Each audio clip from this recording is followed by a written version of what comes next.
SHELLY-ANN, SHERICKA, Tia, KISHANE. Jamaica calls on the big guns for this year's World Relays. And Ackeem looks set to have the best season of his young sprint career as he levels up. CALABAR High School takes the win in the finals of the 4x100 meter relays international at the PENN Relays. We do a PENN Relay recap. Welcome back to the channel, people. Welcome back to the channel. If this is your first time here, thank you for making it Peter Lloyd World. Go ahead, please hit the subscribe button so we continue to grow. You do that, hit the notification bell so you know when the next video drops. You drop a video each once a day, and Peter Lloyd World lost all the content. Please hit that like button and finally leave your thoughts. When you're ready, yep, good to go. Well, as one would have anticipated, CALABAR High School, well, they were incredible in the finals of the 4x100 meter relays, which took place earlier today, international, that is boys, at the PENN Relays, which is currently ongoing from yesterday. CALABAR won this one in blazing fashion, and well, they've had a heck of a couple of weeks, haven't they? CALABAR won this one in 39.79 seconds. The team, which comprised of Jamal Stevenson, the new superstar Shaquille Gordon, superstar Dijon Swain, and Kimani Gordon, well, they looked pretty good. Kingston College, my alma mater, came third at 40.16, while Excelsior High School took fourth in 40.36. Edwin Allen fifth in 41.01. Jamaica College in sixth, 41.04. St. Elizabeth Tech also came seventh in 41.06. In second place was DC's Archbishop John Carroll. Inside, the Eagles trying to hunt down the teams on their outside, but it will be CALABAR to hand over first into the anchor. And they're safe. It's CALABAR right now for Kingston College. And CALABAR is showing superior speed here.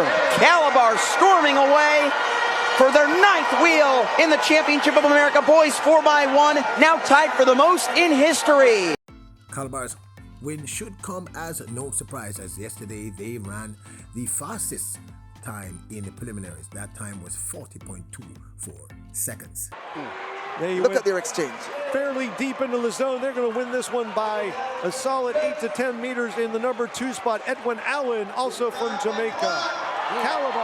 As one would anticipate at this year's PENN Relays, as usual, the Jamaican teams are making their presence felt. In fact, on a Saturday, 5 Jamaican teams have qualified through to the 4x400 meter Championships of America at the 129th PENN Relays Carnal after Thursday's preliminaries at Franklin Field in Philadelphia. Kingston College will be going for a 4th straight title. Last year's runner-up Excelsior High School, as well as Jamaica College and St. Elizabeth Technical, are back from last year and will be joined by former champions and record holders CALABAR High School. Another epic contest is on the cards as Bullis School of Pontomac, Maryland, which is anchored by Teenage Olympic Games 4x400 meter gold medalist Quincy Wilson, led his team to a 3 minutes 11.04 seconds clocking to lead all qualifiers. No surprise. CALABAR High were the fastest Jamaican team with a time of 3 minutes 11.58 seconds, followed by Excelsior High with 3 minutes 12.52 seconds, and St. Elizabeth Technical High School with a time of 3 minutes 12.76 seconds. Jamaica College's Chaz Penn won the high jump for boys in a jump with a jump of 2.09 meters. They seeded on the opening day on Thursday. So much info to unpack here. Well, this morning in the preliminaries of the high school girls 4x100 meter relays, it was Heidel High School who proved that they came not to play. Them come serious. They ran 44.55 in their preliminary heats. Heidel High School.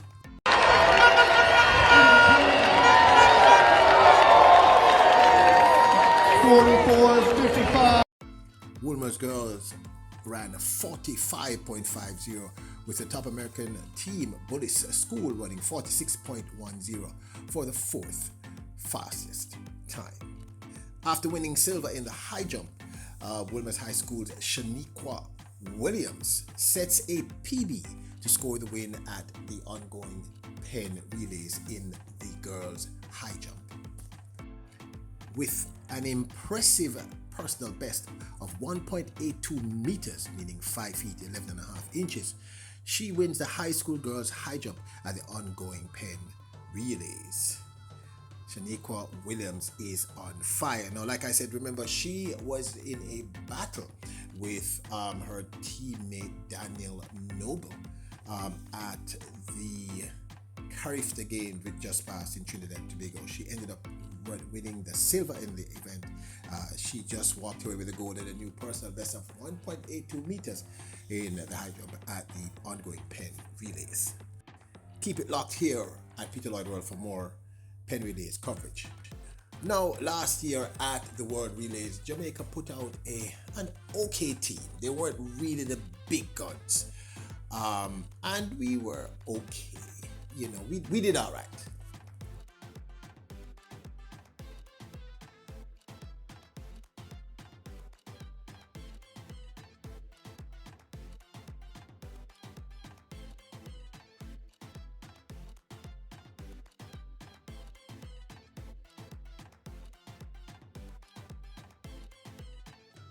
Well, this year we're feeling the big guns, the big ones. We're talking about people like SHERICKA, Jackson, Shelly and Fraser-Pryce, Tia, Clayton, KISHANE, Thompson. These are the big guns, and we are expecting very different results from this year's World Relays. And I want to say big up to the selectors. Happy that you're able to get the big ones on board. Now, in her last race at the Miramar Invitational, we saw Shericka Jackson slowly rounding into form when she took second behind the Paris Olympic Games champion in the 100 meters, Julian Alfred.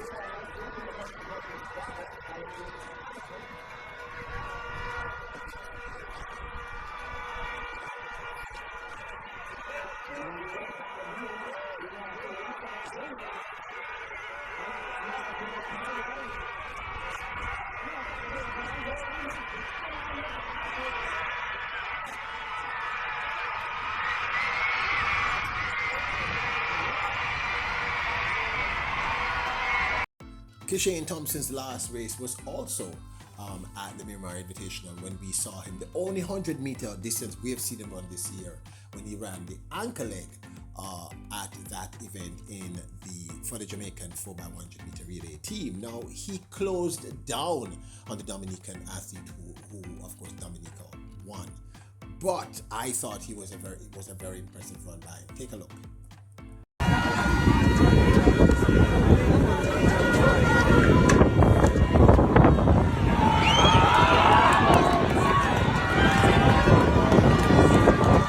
And we have a white flag on first exchange. Second exchange, that's going to be on the inside. All right, making his way for our final exchange.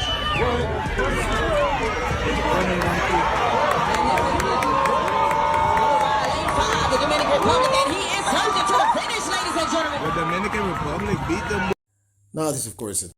And we just saw the great one herself, Shelly-ANN Fraser-Pryce, open, earliest we've seen her open in a while, in April at the Velocity Fest 17, where she laid down, I believe the official time was a 10.96, although wind aided, and she looked good. Gun sends them off and running. Shelly gets a good start. She's being challenged by Natasha Morrison. Shelly-ANN Fraser-Pryce is ahead of Natasha Morrison. Shelly-ANN Fraser-Pryce will win it 10.93.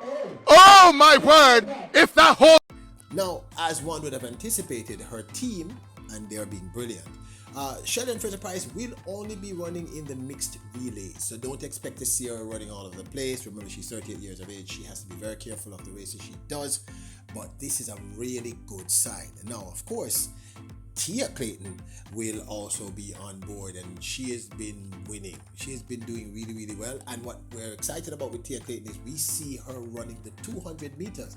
In fact, she just scored a PB at the recently held Velocity Fest 17 in the 200 meters. So all these athletes are truly rounding into form, and I'm super happy to see the big guns out, some of the big guns at least, out for this year's World Relays. Now on the women's side, the team for the 4x100 meter relays and the mixed relays, it comprises of Nisha Berger, awesome, Tia Clayton, Tina Clayton, Serena Cole, Shericka Jackson, Natasha Morrison, Shelly-ANN Fraser-Pryce, Alana Reed, Krista Slowly. Couldn't ask for a better team. On the men's side, Ackeem Blake, wow, Johan Blake, Julian Ford, Rashid Foster, Brian DeVille, Javar Thompson, KISHANE Thompson, Rohan Watson. Could not ask for a better team. In the 4x400 meter relays and mixed relays, we have on the girls' side Shauna K. Anderson, Kellyanne Beckford, Renisha McGregor, Cheyenne Salmon, Rhonda White, Janine Williams, Stacey Ann Williams. Solid team. On the men's side, Zandrian Barnes, Javar Brown, Demar Francis, Malik James King, Delana Kennedy, Rasheen McDonald, Therese Roden. People, these are really big guns, and I am really excited to see what's going to happen at World Relays. I am looking forward to seeing something like this. Do you remember this incredible run from Shelly-ANN Fraser-Pryce?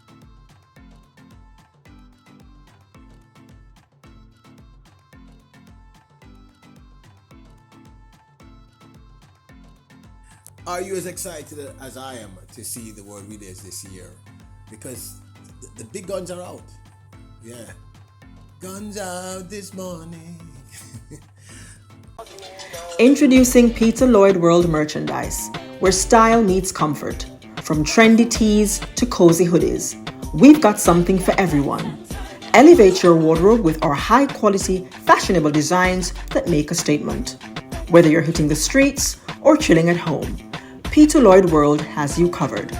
Shop now and upgrade your look with Peter Lloyd World merchandise. Available exclusively at Peter Lloyd World. Link in description below.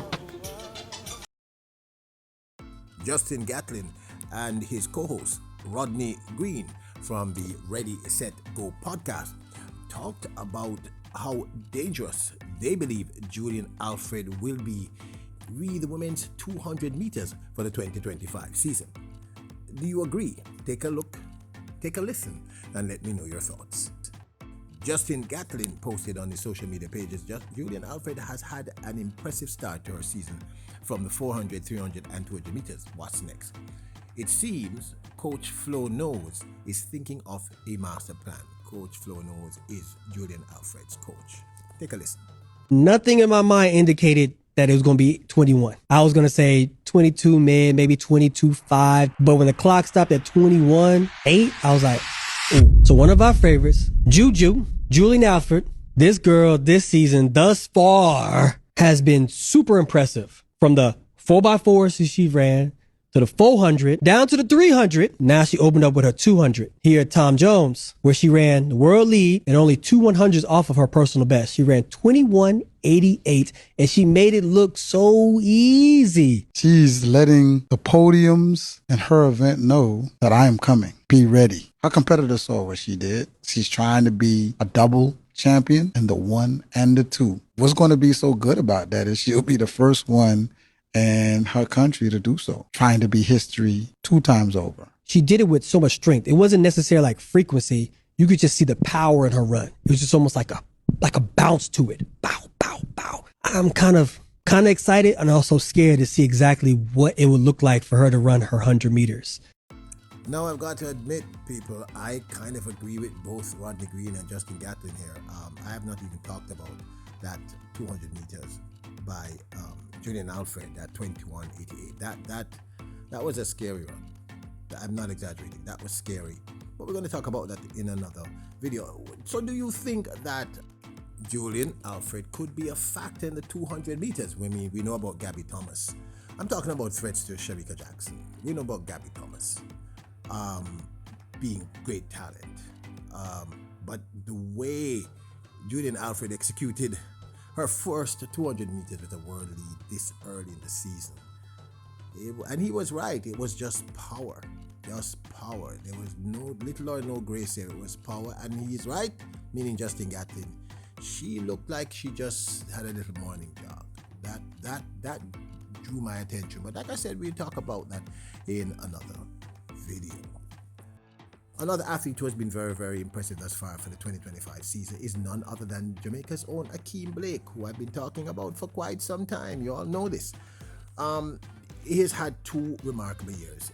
In 2023, he ran his personal best in 100 meters, beating Christian Coleman in that meet, running 9.89. I think he equaled that last year in 2024. And last year he won bronze in the World Indoor 60 meter championship. Then he peaked after, because I think that's why he didn't run the indoors this year. He peaked after the Olympic Games and walked away with the Diamond League final title in 100 meters. And then last weekend at Velocity Fest, many of you probably know this already, he ran the then second fastest 100 meter of the year. And made it look easy. He ran 9.96 seconds, becoming the first Jamaican athlete male to run a sub 10 for the 2025 season. This includes everyone, people. And he made it look quite easy. Just to highlight the Velocity Fest track and field meet on Saturday night at the National Stadium, Blake sped to 9.96 seconds, the second fastest time in the world so far this season, to win the event ahead of Nigel Ellis 10.11 and Brian Lavelle 10.19. Now, don't forget he closed his 2024 season after missing his peak for the Paris Olympic Games, winning the Diamond League final in the men's 100 meters, beating a stacked field. Coleman gets out fast as you'd expect. Blake is right there with him as well. Fred Curley with some work to do. It's Blake and Coleman in the front at the moment. Coleman might just have this one. It's going to be close, but Blake hangs in. Blake gets the win. I said he's been... And as I said earlier, in 2024, he came third in the World Indoor 60 meter championship, walking away with some good prize money and that bronze medal. Set. The start is absolutely key. Coleman's got away well, and this time perhaps it's not going to be Lyles, or is it? Coleman! Coleman reclaims the crown! Now with athletes like Tibogo Sambini, Noah Lyles, who everyone talks about, Kenny Benerick, I should also mention Fred Curley's picture's not here, Obliquesville, and KISHANE Thompson. The truth is, I don't find a lot of people talking as much about Ackeem Blake, and the truth is, in the last 2 years, Ackeem Blake has leveled up and keep leveling up and keep leveling up. Bronze medal World Indoor 60, Diamond League champion in 100 meters, first Jamaican to run that sub 10 thus far for the 2025 season over 100 meters, and he made it look easy. I mean, I'm not saying he was jogging, but clearly there is more in the tank, and this is very early in the season, and I know his coaching team, they're going to ensure that he peaks at the right time. That's why we didn't see him at World Indoors this year. Ackeem Blake is one to seriously watch. I said 2 years ago, I had made a prediction. I said with KISHANE, with Oblique, with Ackeem, Jamaica has three very dangerous sprinters. And if all are healthy, the world is in trouble. I mean, I'm not exaggerating, the world is in trouble. So I believe that Ackeem Blake is poised to have an incredible season. And like I said, I know most of you, most yardies, most Jamaican track and field fans are really talking about KISHANE Thompson and Oblique. And I can understand why. But Ackeem Blake is going to be a definite factor. My only prayer is that he remains healthy. As long as he remains healthy, the world is in trouble. The world is in trouble because this young man has been quietly in the background building a heck of a resume. A heck of a resume. One of the most impressive resumes for a young sprinter in quite some time. And I am very certain he's going to break that personal best of 9.89. We are going to see something a lot more impressive, something much closer to a 9.80. I am almost certain. But this, of course, is my 2 cents. I'd love to hear your thoughts. Now, don't forget to support the channel. Check out our merch at Quintify.com. Also, consider joining our membership. And don't forget to hit the subscribe button, the notification bell, and hit the like button. Remember, your warriors, kings, and queens. Bless up! Big up to Calabar and all the Jamaican schools, KC, Excelsior, Hydel, Edwin, everybody who is just doing really great at PENN relays. Of course, we'll continue to cover. Keep it locked here. Tomorrow, you know that we will be covering the Diamond League. It's going to be a great weekend for track and field people. Love you all. Bless up.